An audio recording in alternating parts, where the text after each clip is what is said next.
All right, I want you to picture two different blueprints for our future. One, it's all written in the language of global finance, right? Shaping the entire world from a spreadsheet. And the other? Well, that one's written in actual brick and mortar, reshaping a city one single block at a time. Today, we're going to dissect these two huge, and I mean completely different, forces of power. So what do $10 trillion in assets and the rebirth of a city actually have in common?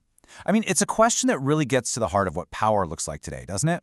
Because on one hand, you've got this sum of money that's so mind-bogglingly huge, it's almost not real. And on the other, you have the very tangible, very real revival of a major American city. The common thread here? It's concentrated capital, but wielded with a super clear vision. And that's the puzzle we're going to piece together right now. Okay, here's our game plan. We'll start by meeting our two titans, and they're two very different worlds. Then we'll dive into the global financial engine, followed by the urban revival engine. After that, we'll measure their impact, and finally, we'll ask the big question, what's the end goal here? All right, let's get right into it. Time to meet the two main players at the center of our story. First up, we've got a name you've probably heard whispered in the halls of power, BlackRock. And then its counterpart, a developer with this incredible laser focus on reviving America's industrial heartland.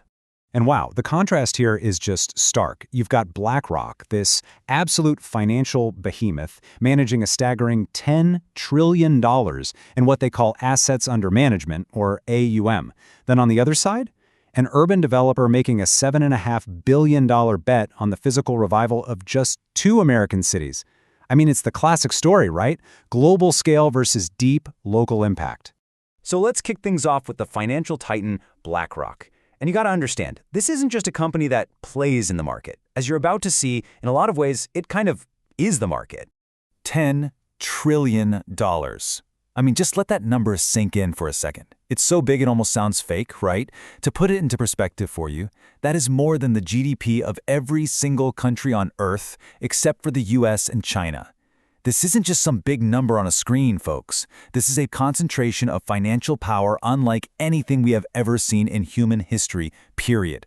So how on earth did BlackRock get to be this financial juggernaut? Well, they actually started pretty small, but a series of really bold acquisitions just fueled this explosive growth. The real game changer, though, that came in 2009 when they bought Barclays Global Investors. And this wasn't just about getting bigger. Nope. This was about getting their hands on something called iShares, and with it, basically the keys to a whole new world of investing. Okay, so the first pillar of BlackRock's power is this piece of tech, and it's an absolute marvel. It's called Aladdin. Think of it like a crystal ball for the financial world. It's a risk management system that just crunches unbelievable amounts of data to predict how everything from a trade war to a hurricane could affect someone's investments. And get this, it's so powerful, it doesn't just manage BlackRock's own $10 trillion. They actually license it out to their competitors, to central banks, to governments, which is why people call it the central nervous system of global finance. It's everywhere. All right, pillar number 2. This is all about the huge revolution in what's called passive investing, led by exchange-traded funds, or ETFs. The easiest way to think of an ETF is just a big basket of different stocks that you can buy and sell as if it were just one single share. Super simple. Well, through their iShares products, BlackRock is now the world's biggest provider of these baskets. That means they own a piece of pretty much every major public company on the planet. And with that ownership, oh yeah, that comes with some serious power. The power to vote on corporate decisions, to influence boards, basically to help shape the future of the world's most important companies. Okay, let's hit the brakes on the abstract world of global finance for a minute and land with a thud, right back in the concrete reality of urban renewal. We are shifting gears big time. We're going from a titan that shapes the world from thousands of miles away to one that's rebuilding it, literally brick by brick from the ground up. So while BlackRock measures its empire in trillions of dollars, our urban developer, they measure theirs in something you can actually walk on and touch. Square feet. And we're talking about 21 million of them. That is a massive portfolio of over 140 properties, and they're all hyper-focused in the urban cores of Detroit and Cleveland. Okay, so one part of their strategy is just brilliant. They resurrect the city's forgotten architectural gems. Take the Book Tower in Detroit, for instance. For decades, this thing was just a decaying monument to a past life. But after a 7-year, $313 million restoration, it's back. It's a crown jewel of the city's skyline again. This isn't just about renovating a building. It's almost like urban archaeology, digging up the soul of the city's past. But hey, they're not just living in the past. Not at all. On the site of the old Hudson's department store, which was literally a giant hole in the ground in the heart of the city for 35 years, they are building an 800-foot skyscraper. This thing is going to forever change the Detroit skyline. So yeah, this is about more than just new buildings. This is about creating brand new landmarks, new centers of gravity for the city, and really, a new future. So there you have it. Two titans. One is shaping global markets from an office tower, and the other is reshaping city blocks with cranes and construction crews. So how do you even begin to compare the impact of these two completely different kinds of power? All right, if we just look at the raw numbers, $10 trillion versus $7.5 billion. It's not even in the same universe, right? It's not a fair fight. But as we're about to see, when you're talking about real-world power, the size of your bank account isn't the only thing that matters, not by a long shot. See, BlackRock's power is what you'd call top-down. It's systemic. When BlackRock speaks, CEOs all over the world listen. When a financial crisis hits and they start advising central banks, you better believe governments are taking notes. They are the ultimate insiders, They're shaping the rules of the global economy from the very, very top. Now, the developer's power, that's totally different. It's bottom-up. It's gravitational. By completely rebuilding the core of the city, they've created this new center of gravity that's literally pulling people and businesses in. We're talking over 200 businesses, thousands of new residents. They're not just putting up offices.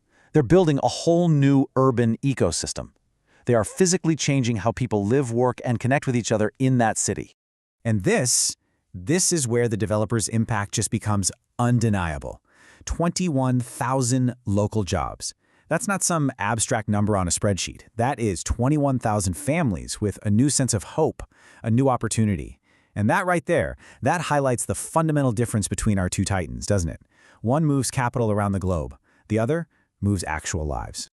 So what's the end game here for both of them? Is this all just about maximizing profit, or is there some kind of grander vision at play? Let's peel back one last layer and really look at the philosophies driving these two massive engines of change. For the urban developer, the mission is actually pretty simple and straightforward. Purpose over profit. Their whole brand, their whole story is built on the idea that they're not just in the real estate business, they're in the community building business. And you can imagine, that is a really powerful message, especially in a city that's felt overlooked for decades. Now, BlackRock's stated mission, it's a bit more complex, but it's definitely just as ambitious. They have become the world's biggest champion of something called ESG investing. That's the idea that you can do well financially by doing good for the world.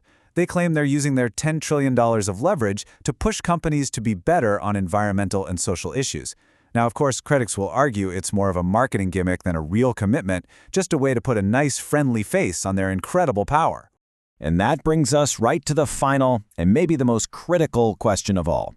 As wealth and power keep concentrating into the hands of a very, very few, who do we want designing our future? Is it the financial engineer shaping our world from a distance with algorithms and abstract capital? Or is it the urban architect rebuilding our world from the ground up, one city, one block, one human life at a time? The answer to that question? That's probably going to define the rest of the 21st century. It's definitely something to think about.